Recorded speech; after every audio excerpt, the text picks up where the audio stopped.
one of the guys pulled me by later. He's like, Matt, you just need to calm down. How have you enabled your infrastructure? Fundamental change over the last 5 years, partnering with the business is critical.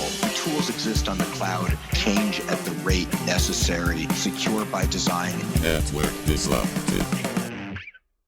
Hey, it's Andrew, and welcome to Network Disrupted, where IT leaders talk about navigating the disruption in our industry. In this episode, we zero in on how a leader can focus their teams on architecting for broader business requirements, not just the request of the day. We also answer the question, is there one right way to roll out a new technology? My guest today is Mathew Chase, who I've known for quite a few years. Matt is the Vice President of IT for Ellucian, a higher ed company focused in the software space. It seems to me that Ellucian's on its way to maturing the way in which technology is consumed by the business. This interim is important to talk about, and Matt helps us do that in a really empathetic way. Let me know what you thought of this episode. You can tweet me at Network Disrupted, leave a review on Spotify or Apple Podcasts, or email me at andrew@networkdisrupted.com. So let's get into it. Welcome, Matt, and thank you for joining us today. Yeah, glad to be here. So, Matt, I've actually never cared that much about the technology itself if I couldn't figure out how I could make somebody's job better. How do you get your teams to understand the business needs more or in the context of the technology more? Man, that's a good question because I don't think there's an easy answer, right? It's a dialogue. I was asked coming into this role at Ellucian, what were the first three things I was going to do, and I told my boss that I was going to listen, and then I was going to listen, and then I was going to reflect upon what I had heard. And I think that's probably wise advice for how do we deal with the business, right? Our role as business partners is really listening, and it's really hard not to solution, right? The first thing people come to the technology department with is technology, and we keep smacking people back saying, time out. Let's talk about really what are you trying to accomplish? And people solution and jump to technology pieces so quickly that, I would say even at our company, we're fraught with 1,000 different pieces of technology now because everybody has solutioned their own piece. And part of our job is to then connect the dots and harmonize that and find synergies and drive economies of scale and really hone down on what is the synthesis what is the objective we're trying to achieve as a business, and then what are you trying to achieve, and then how can I provide a thoughtful bridge or narrative between those, and then how can we just have an open dialogue? Because each organization that I run into, it's very easy for me to replay the last set of technology choices that I made, but that's not relevant for the business that I'm in. I have to understand the modality that the business is operating in and their strengths and weaknesses, and then I have to find the solution that's out there. No longer are we in a position in technology where there's one mainstream thing. There's probably 20 choices you can make, right? Lucky us. But then you're stuck in this paradox of choice of what's the right one for this equation. And IT really kind of has to sit in that role now and help define and narrow down the choice set alongside the business and then come up with an appropriate outcome for what's really going to be right for this situation, because there could be multiple solutions that are out there, and we want to work towards good business outcomes and not just delivering technology solutions for technology's sake. No, for sure. It sounds old school, and the difference is the way it should be approached, the way we approach it. But people often forget that technology selections are part of architectures, and architectures don't exist for any other reason than to meet requirements. And so if you don't understand the requirements, whatever technology choice you're making is a good chance it's going to be wrong. And then once you understand the architecture, now I'm going to design and engineer and build this thing, and then I'm going to operate it, right? But in this day and age, that can't start with a 60, 90, 120 day process of collecting requirements and writing documentation, because we're agile, we're Scrum, we're gonna break this down, we're gonna just get started and make the right choices, which creates an anti-pattern, because now I'm going to select different technologies potentially. And so there's a broader set of requirements that can help define an architecture that can be leveraged as you make smaller requirements. But the reality is that since people are making decisions faster, then they're thinking less about the broader set of requirements. They're going to choose different technologies, and they're so easy to choose. Our HR team at Blue Cat went off and bought their own HRIS at some point. And you're, Yep. And so you potentially optimize locally without thinking of the broader set of requirements. That happens constantly, Andrew. Right. And that is the challenge that we have, right? We hear the label shadow IT out there, and all that means is you and the technology team were not fast enough or not directly connected enough with your business partner to meet their needs when they wanted them met. And so out comes the P card, and lo and behold, a new solution is delivered into your enterprise. And they do that out of self-preservation of needing to make those decisions faster and answer the questions that are out there.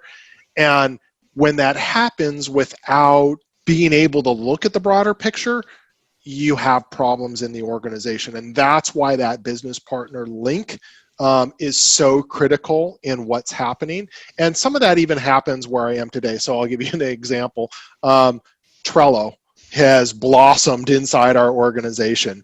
And so I recently just did a survey, and there's like 500 to 600 free Trello accounts that are running inside our organization. And it's like, okay, so now I'm calling the Atlassian people up saying, okay, I got this demand in the organization, which clearly we didn't meet, or we didn't communicate effectively, because we have probably 4 other tools that could have dealt with a Kanban kind of iterative solution, but we then didn't do a good enough job. And so now we need to look back and say, okay, what do you need, business? Engage in a conversation, and look at, okay, maybe we need to enterprise support this. Maybe we need to pull this in. How can I help your business? So then it starts a brand new dialogue, and it has to not be punitive, because in past organizations I've been at, it's like, oh no, IT caught us. What are we going to do? And it's like, no. Like, you did this out of a need, but let's think about the bigger picture. Now, is that data relevant? Can we now expose broader Kanban boards that help us map to business goals? Like, let's think a little bigger, people. Like, I get that you're down in the weeds and tactical in solving business problems, but let's reach out of that. How can we free up data? How can I help you within the safety of our enterprise achieve more? And then, also deal with all the things that a responsible business does around compliance and risk and security and all the other things that we need to meet. But it's that thoughtful listening and engagement that you have to do with those businesses, and it's a relationship with people. So it constantly has to be fed and nurtured and evolved. And if you don't give it enough, care and feeding, you kind of end up with, bad practices of old, or for sure, then 100% reactionary in what you're doing. Yeah. And this is where, like, like on the compliance and security side or whatever, I'm sure you use some system for single sign-on, for instance. Like there's certain requirements. I don't care if you're optimizing locally with Trello or you're using the corporate tool to do Kanban. There's certain requirements you have to meet. You can't just bring in any SaaS-based product because you've got those requirements. There's cost requirements, and you're trying to meet the unpredictable requirements of the business at some predictable level of cost, and there's budget, but maybe it's coming out of their budget. So as long as they meet that stuff, but you're at some point, obviously it can't be a free-for-all, while at the same time, if everything requires going through a corporate process to standardize, then you're never optimizing locally. You're not getting sort of the grassroots, and sometimes that's the right way to bring a new tool in. Otherwise, things like disruptive innovation wouldn't be able to work, right? That's what we Yeah. try to do. Find something that 50 people can use inside the organization, make a job better, and then try to grow from there, as opposed to becoming a corporate standard right away. And one of the hard things about trust is, allowing yourself to be vulnerable, right? Like, the business might have found a better solution than you have today for them. And I think if you're sort of hooked up on not invented here, or you can't be right because this is my job. If you're trying to jam them into the tool because you're actually trying to prove them wrong, then I don't think you're going to live in this IT world as a productive strategic participant very long. Right. That's an old IT mindset, right? We're the technology guys. We know better than you. Shame on, ID10T error, right? Yeah. Everything that we do to demean a user on the other side. And that's just not how we're evolving as a technology organization. And we're better for it, right? We end up with happier users. The business trusts us more, and I think they're more susceptible to the message, especially when we get into things like security and compliance, which they already don't like, but we get better buy-in and we get better outcomes when the business says, okay, yeah, like, I get it, like, okay, they're on my side, as opposed to the evil IT department, and that's right. But that's what it all comes down to. Look, from a IT provider, you have a handicap, and your handicap is you need to enable the business to meet their requirements, to meet their strategies, and then also you need to make sure, which are things they may not be thinking about, you're meeting your security requirements, your compliance requirements, cost requirements, stability, scalability, reliability, SLA requirements, and change stuff fast, adopt new technology is diametrically opposed historically to all those other things. And so business goes off and does something without thinking about scalability, reliability, how this, interoperates with our security architecture. Do we even have enough bandwidth to support this?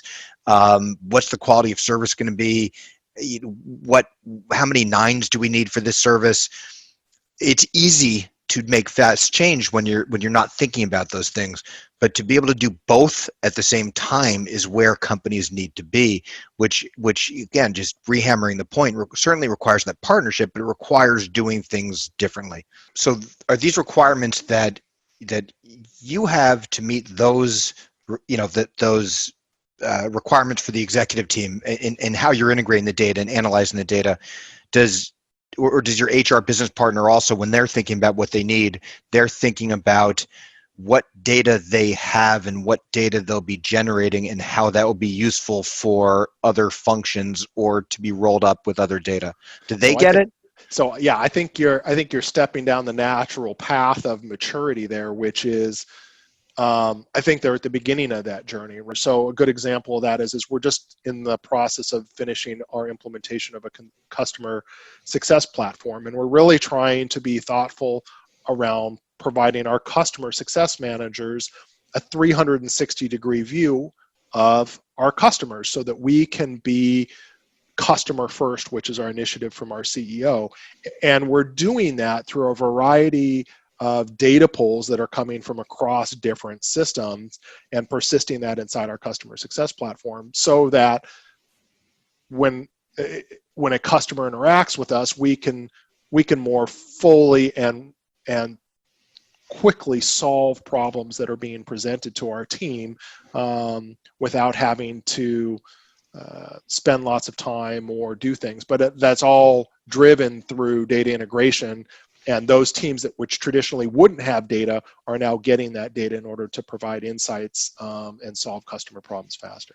Yeah, no, and that's customer success, I think, is probably the most tangible and obvious case of well, especially for a software company, of how data can help you understand how your customers are actually using the product. Of course, it can help you understand their journey. It can help you understand what more they might need, where they might be falling off.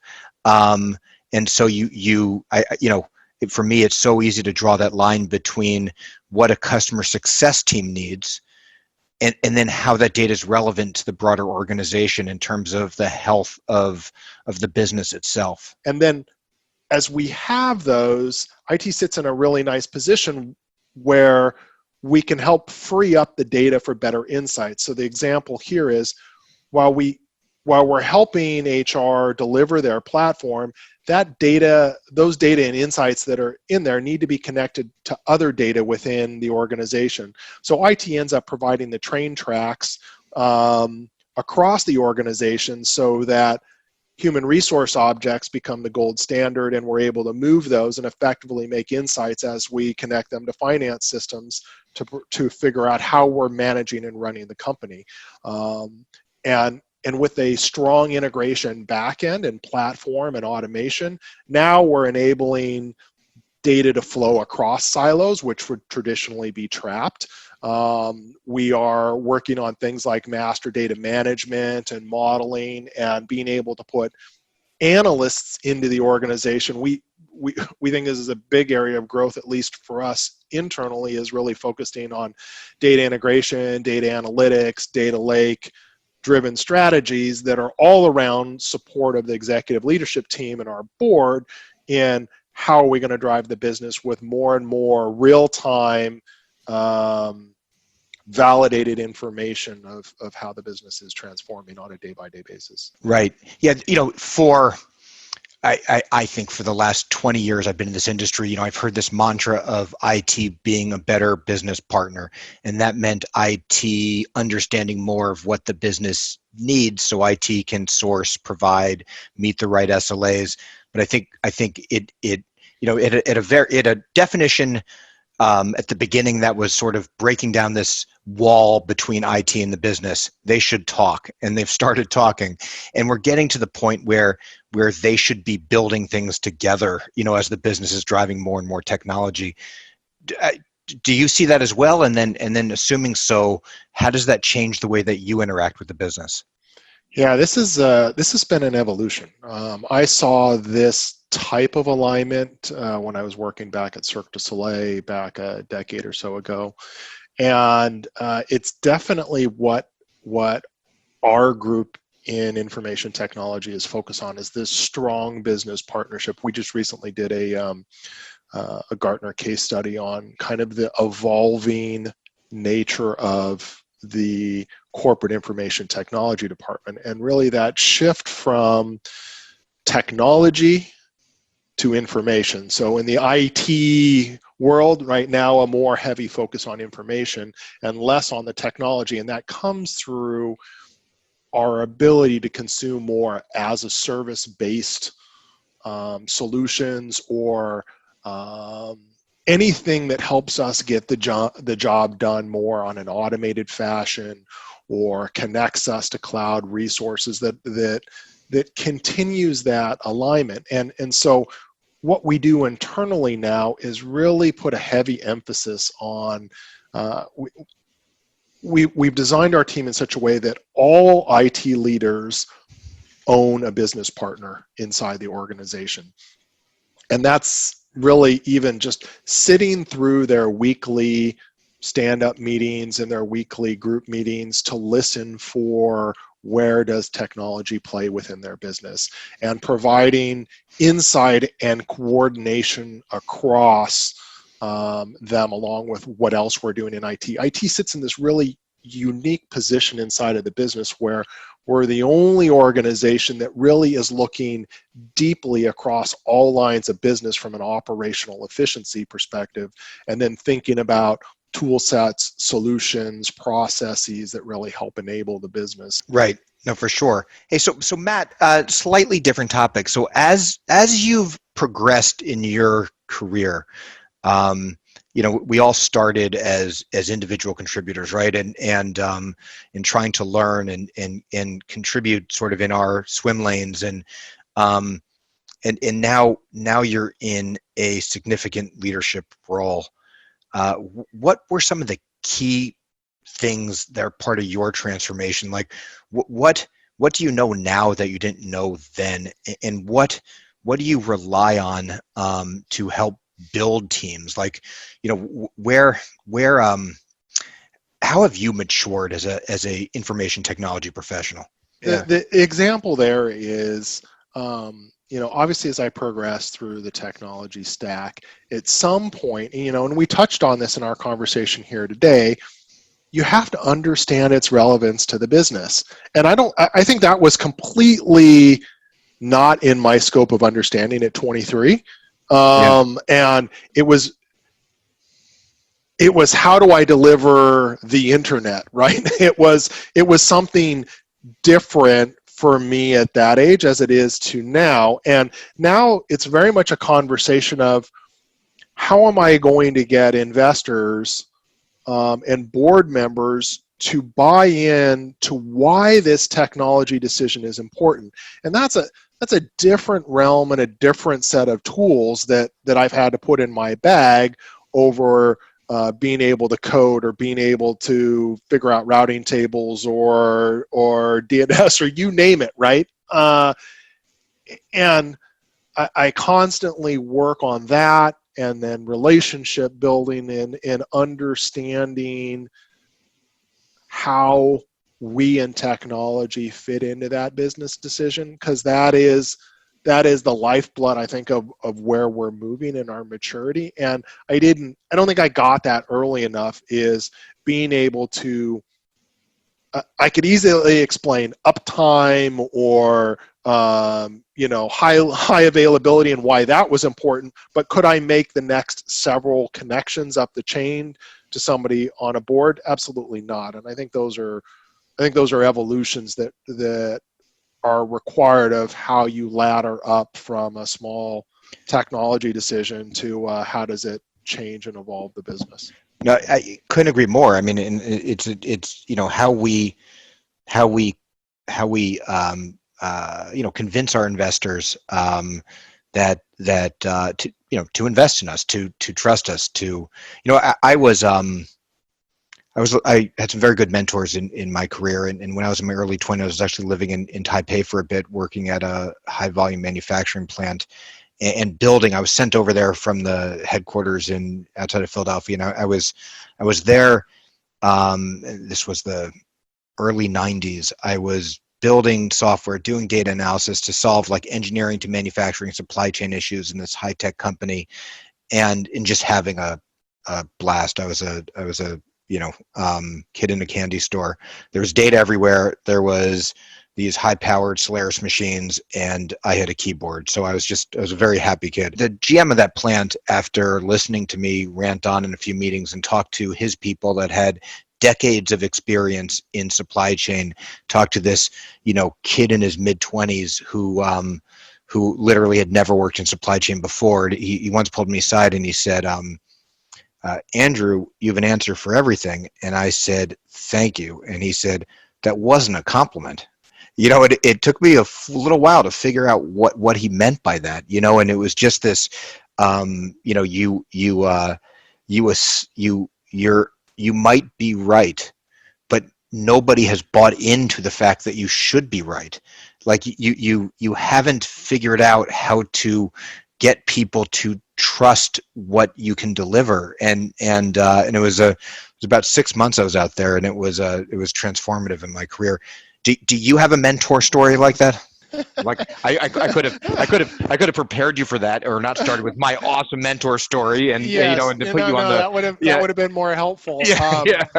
No, I mean, I think I think back to one specific during a startup company, that this leader had the best BS detector that I have ever seen, and inevitably in a conversation, like when we get frustrated in technology, we're apt to say it can't be done, or no, I can't do this.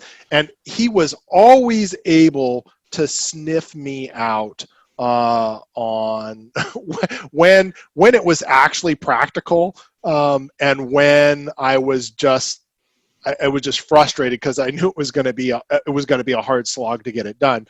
And so, I think the moral of the story there is, as you grow and learn, building your own BS detector for how you work with your own teams, and challenging people to understand when they're frustrated and they understand or think that they're hitting a wall because they know it's just a difficult thing, of just saying, I know it's difficult, but I know we can get there. Like it allows me now more to kind of go into situations which I know are difficult, and then listen for the BS and say, okay, I get it. I get that it's hard. What do we need to do to accomplish this? Let's pull this apart, because I'm pretty sure we can get this accomplished, but we may just have to turn it on its head or look at it sideways, or maybe we need to sleep on it tonight and come back and let's tackle this tomorrow, because I know where we need to go with this.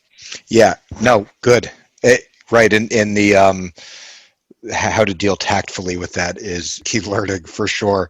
You definitely don't want to stand up and call bullshit. But for sure. All right. Matt, very much enjoyed the conversation, and thank you so much for joining. Thanks, Andrew. Thank you for listening. I'd love to know what you thought of this episode, and I'm all ears if you have a guest recommendation. You can tweet at Network Disrupted, leave a review on Spotify or Apple Podcasts, or email me at andrew@networkdisrupted.com.